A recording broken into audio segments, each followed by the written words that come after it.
जोबोद गोनां बाथ्राया जाहैबाय नैबे फुजानि समाव गोबाङानो जुमाय लोंनानै गारि सालायनायखौ जों नुयो। दा जोङो बेखौ चेकिं खालामगासिनो दं। दा बिराद बांसिन जागोन, माने साननिफ्रायनो चेकिं खालामगोन हरसिम। हेल' लोगोफोर, नोंथांमोननिसिम मोनसे गोदान भिडिअ लाना फैलायबाय। भिडिअआनो जागोन लोगोफोर, जोंनि दा दुर्गा फुजा, लोक्षि फुजा, सेमा फुजा, बुहुत फुजा फैगासिनो दं। बे फुजानि गेजेराव जोङो माबोरै फुजा नायहैबावगोन बिनि मोनसे आपडेट फैदों लोगोफोर।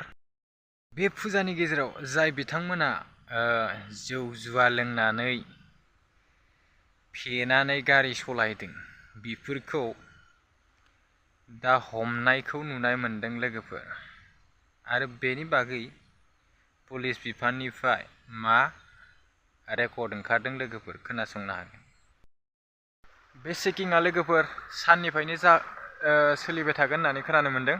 बेनिखायनो नोंथांमोना सोरबाफोर जौ जुवा लोंनानै फुजाफोर नायनो थांदोंबा एसे साबधान जाखादो। बेजों लोगोसेनो जाय बिथांमोननि गारिनि ड्राइभिं गैया, मायबा गैया, बैफोरखौबो गिनांगौ जाना फैसिगोन लोगोफोर। बिदिबा डुप्लिकेट गारि लानानै जोङो माबोरै फुजा नायबावनो जोबोर गिनांगौ फैबाय लोगोफोर।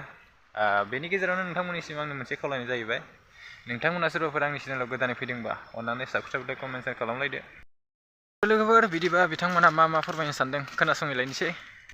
जोबोद गोनां फोसावनाय। गासैबो क'क्राझार जिल्लानि गासैबो गारि सालायगिरि बिथांमोनखौ गोसो सिंनिफ्राय खावलायदों।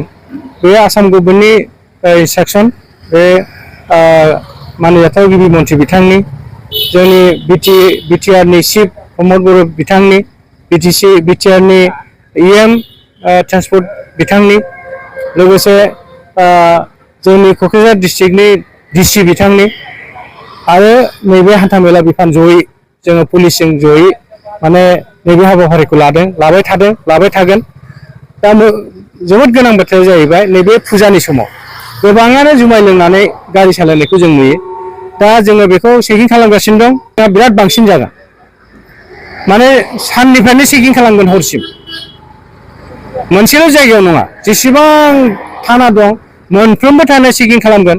ट्रान्सपर्ट डिपार्टमेन्टनि स्टाफबो थाफागोन जयै। गतिके आरो मोनसे गोनां खोथाया जाहैबाय नैबे मुर्थि गारनाय दिनखालि बहुत मानसिया माने जुमाय लोंनानै बाहागो लायो बे खामानियाव। दिनखालिबो माने जुमाय लोंनानै गोबां गारि सालायनानै जाब्रबथाय जानाय रेकर्ड दं। दा देग्लाय जों बेखौ होबथानो नाजागासिनो दं।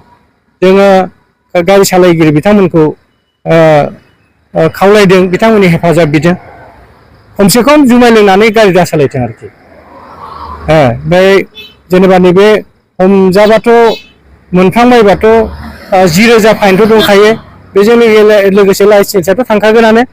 आरो जोङो लोगो पुलिसनो गथायगोन।